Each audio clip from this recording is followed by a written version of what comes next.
ஒருவர் எப்படி வாழ வேண்டும் என்பதற்கு அடையாளமாக வாழ்ந்து காட்ட திகழ்ந்தவர் பெருந்தலைவர் திரு காமராஜர் அவர்கள். அப்படியே நாம் ஒவ்வொருவரும் பயணிக்க வேண்டும்.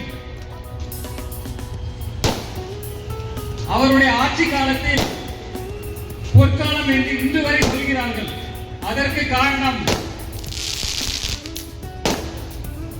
மக்கள் தேவையில் அத்தியாவசியமான துறைகளில் மருத்துவம், கல்வி, பொருளாதாரம் அந்த மூன்றையும் திறம்பட செய்து தமிழ்நாட்டை இந்தியாவின் முதன்மை நிலைக்கு எடுத்து சென்றவர் கர்ம வீரர் காமராஜர் அவர்கள். 6 முதல் 7% இருந்தவர் படிப்பறிவு கொண்ட 1954 சமயங்களில் அவர் ஆட்சியை போது எல்லா மக்களும் கல்வி அறிவு பெற வேண்டும் என்று எல்லா கிராமங்களிலும் பள்ளிக்கூடங்களை திறக்க வேண்டும் என்று அவர் திட்டம் தீட்டி அதற்கான செயல் வடிவம் கொடுத்து மிக சிறப்பாக செயல்படுத்தினார். அதே போன்று அதுக்கு மேலும் வலுவூட்டுவதற்கு இலவச கல்வி திட்டம், மதிய உணவு திட்டம் என்று பல திட்டங்களை அறிமுகப்படுத்தி மிக சிறப்பாக செயல்படுத்தினார். அந்த திட்டங்கள் இன்றும் தொடர்ந்து செயல்பட்டுக் கொண்டிருக்கின்றன. அந்த அளவிற்கு அவர் ஒரு தீர்க்கதரிசியாக செயல்பட்டுக் கொண்டிருந்தார். அதே போல பொருளாதார துறையில் பல்வேறு தொழில்பேட்டைகளை உருவாக்கி, பல்வேறு தொழிற்சாலைகளை உருவாக்கி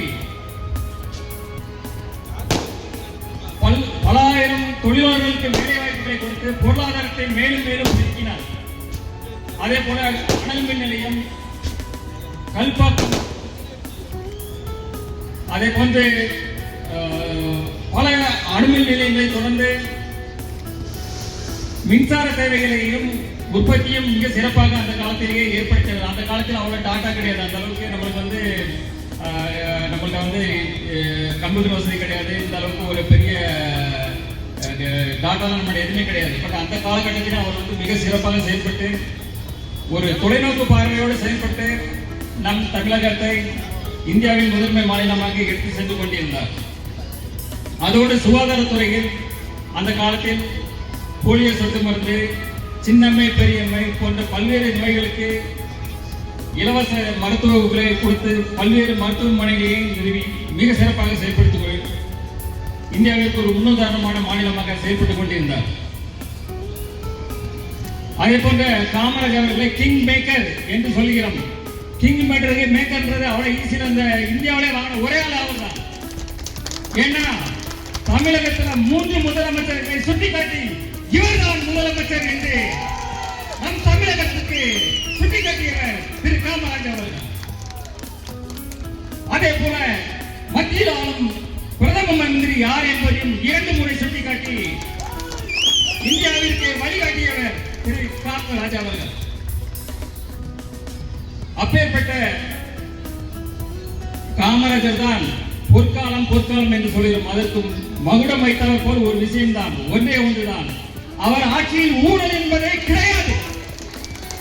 அவர் மறைந்த போது அவருக்கு இருந்த பையில் இருந்த காசு, வங்கியில் இருந்த காசு வெறும் 125 ரூபாய் மட்டுமே. 4 கதல் சட்டை, 4 வேஷ்டி, ஒரு செருப்பு, ஒரு கண்ணாடி, ஒரு பேனா, அதுதான் அவர் சொத்து. 9.5 ஆண்டு காலம் ஆட்சி அமைத்த ஒரு முதலமைச்சரின் சொத்து அதுதான்.